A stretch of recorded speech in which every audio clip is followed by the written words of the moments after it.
In today's video, I'm going to teach you how to enable a rule in Microsoft Outlook.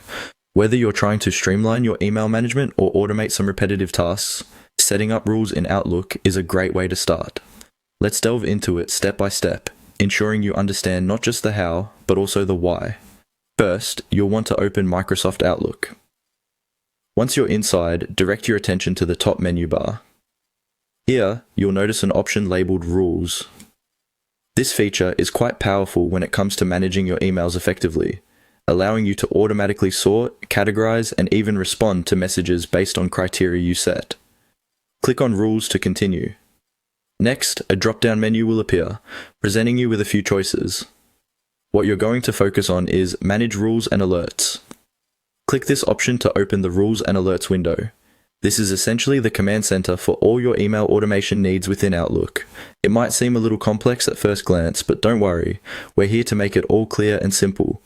Once you have the Rules and Alerts window open, you'll see a list of any existing rules you may have. If it's your first time here, this list might be empty, which is perfectly fine. To proceed, you'll need to select a rule that you want to enable. If you haven't created any rules yet, you might need to do so first before you can enable them. However, assuming you have a list, scan through them to identify the rule you wish to toggle on. After selecting the desired rule, focus your attention on the small checkboxes next to each rule. This is where the magic happens. To enable the rule, simply click on the checkbox. This action effectively toggles the rule on, meaning that Outlook will now apply this rule every time you receive an email that matches the criteria specified in the rule. Make sure that the box is checked, confirming that the rule is indeed enabled.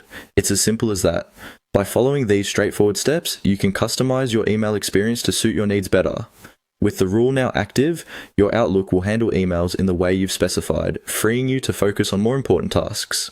Remember, if you ever need to disable a rule, you can return to this same window and simply uncheck the box. Tweaking these settings as your needs change is a great way to keep your inbox organized and efficient. We hope this helps you manage your emails more effectively. Follow along with more of our videos for additional tips on optimizing your digital workspace.